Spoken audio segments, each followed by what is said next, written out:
नमो नमः। स्वागत है आपका आपके अपने चैनल पर। आज हम 5वीं कक्षा की हिंदी की पाठ्य पुस्तक आधार के पाठ 14 बादलों का घर मेघालय इसका प्रश्न अभ्यास करेंगे।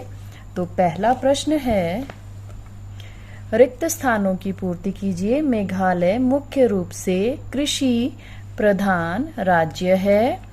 ख, मेघालय को प्रकृति का अनमोल वरदान मिला है। ग, संगीत और नृत्य तो मेघालय का जीवन है। घ, मेघालय के जन जीवन में खेल कूद का विशेष महत्व है। ङ, शिलांग से 50 किलोमीटर दूर चेरापूंजी नामक स्थान है। इसका दूसरा प्रश्न देखिए, सही विकल्प पर सही का निशान लगाइए। क, संसार में सबसे अधिक वर्षा होती है बेलगांव में, पिंजौर में या मोहसिन राम में। तो उत्तर होगा मोहसिन राम में। मेघालय की 80% आबादी किस पर निर्भर है? उद्योगों पर या खेतीबाड़ी पर या नौकरी पर? तो उत्तर होगा खेतीबाड़ी पर। मेघालय की राजधानी का नाम क्या है? शिलोंग। आगे प्रश्न देखिए, प्रश्न 3, मेघालय का क्रमबद्ध इतिहास 16वीं शताब्दी से मिलता है। ये उत्तर है बिल्कुल सही। मेघालय राज्य में बेटियों के नाम पर वंश चलता है। ये उत्तर भी सही है। मेघालय के जन जीवन में खेलों का विशेष महत्व है। ये कथन भी बिल्कुल सही है। गरबा को मेघालय का राष्ट्रीय नृत्य कहा गया है। ये उत्तर गलत है कि गरबा को जो है मेघालय का राष्ट्रीय नृत्य नहीं कहा जाता है। नोंग क्रेम नृत्य जो है यहाँ का राष्ट्रीय नृत्य है।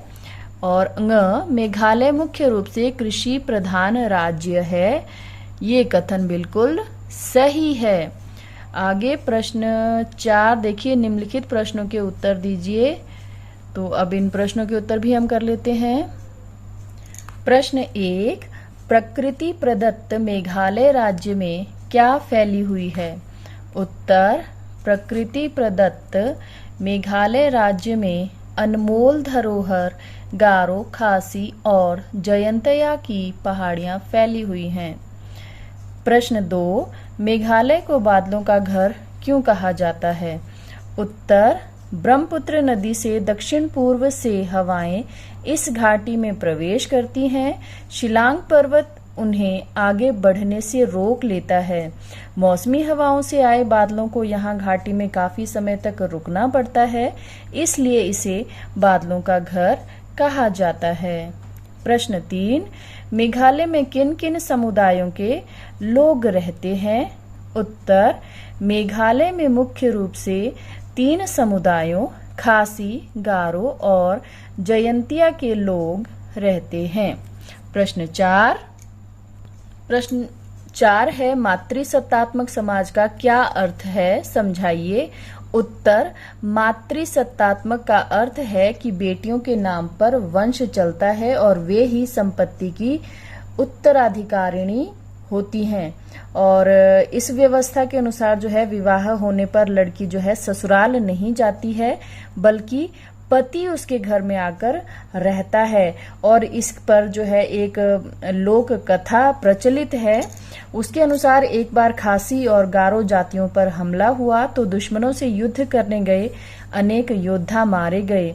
पुरुषों के मर जाने पर उनकी संपत्ति पर दूसरे अधिकार ना कर लें, यही सोचकर दोनों जातियों ने मिलकर युद्ध में न जाने वाली स्त्रियों को घर की व्यवस्था और संपत्ति का उत्तराधिकार दे दिया। और तभी से ये परंपरा वहां पर अब तक चली आ रही है। और इसके अनुसार घर की जो सबसे छोटी कन्या होती है वो संपत्ति की उत्तराधिकारिणी होती है। चलिए अब इसके आगे वाले प्रश्नों को हल कर लेते हैं। इसके बाद अगले पृष्ठ पर देखिए, व्याकरण ज्ञान। इस पाठ में कुछ जगह एक शब्द का 2 बार प्रयोग हुआ है, जैसे कहीं कहीं, अलग अलग आदि। ये युग्म शब्द कहलाते हैं, युग्म शब्द इनको कहा जाता है। युग्म का अर्थ होता है जोड़ा, अर्थात जोड़े में जब दो शब्द इस्तेमाल होते हैं तो उनको कहा जाता है युग्म शब्द।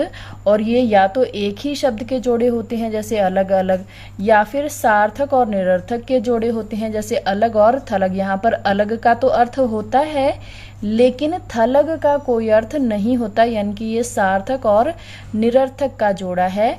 उसके अलावा विपरीत शब्द के भी जोड़े होते हैं जैसे सुख और दुख। तो तीनों प्रकार के तीन तीन युग्म शब्द लिखिए, तो ये आप स्वतः कर सकते हैं, स्वयं कर सकते हैं। अलग अलग का आप इसके स्थान पर एक ही शब्द के जोड़े में आप लिख सकते हो थोड़ा थोड़ा, ठीक है। और सार्थक के साथ निरर्थक जैसे चाय वाय, पानी वानी, ठीक है। पानी सार्थक है, वानी सार्थक नहीं है, निरर्थक है। उसी तरह से चाय सार्थक है और वाय निरर्थक शब्द है। उसके बाद विपरीत शब्द के जोड़े जैसे सुख दुख, उसी तरह से दिन रात। उसके बाद प्रश्न 2 है, निम्नलिखित वाक्यों के वचन बदलकर दोबारा लिखिए। ये आप स्वयं कर सकते हैं। उसके बाद दिए गए शब्दों से 3-3 शब्द बनाइए। तो मेरी कोशिश रहेगी कि आप सभी इसको स्वयमेव करें, इसलिए इस प्रश्न को मैं आपको पढ़कर नहीं बताऊंगी। इस प्रश्न को आप स्वयमेव हल करें। इसके साथ ही ये वीडियो समाप्त होती है। वीडियो को अंत तक देखने के लिए आपका बहुत बहुत धन्यवाद।